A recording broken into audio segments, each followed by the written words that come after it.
Nahawi sa baril ang pagresponde ng 2 pulis sa insidente ng pang-hold up sa barangay Commonwealth, Quezon City.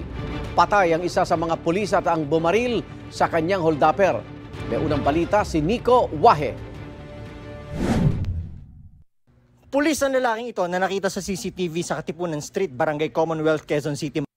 Maya-maya may lalaki sa likod na lumapit sa kanya. Hindi na nakuna ng CCTV pero sa puntong iyon, binaril na lalaki ang pulis. Dumating ang kabady ng pulis at gumanti sa lalaking bumaril.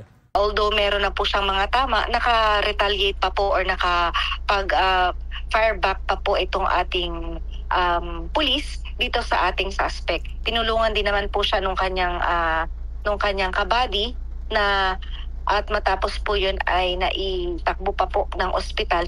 Ang napatay na pulis kinilalang si Patrolman Harwin Courtney Bagay.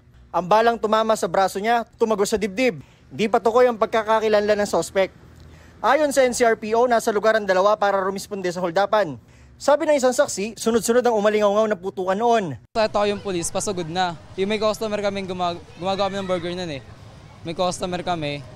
Yun, yung mga customer napayuko bigla, narinig kami ng una, akala na yung motor. Pangalawa, sunod-sunod na yung potok ng baril. Sugutan ng food cart owner na hinold up ng lalaki, pati isang bystander na nabaril din.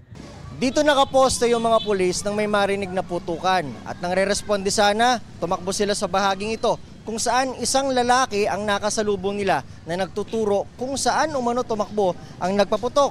Pero ang nagturo, siya palang hold-upper at ang siya ring nagpaputok. Kaya pagtalikod ng pulis, ito rin ang bumaril sa kanya.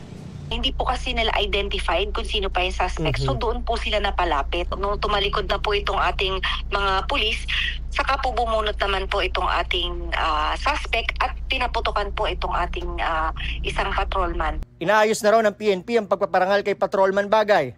Ito ang unang balita, Nico Wahe para sa GMA Integrated News.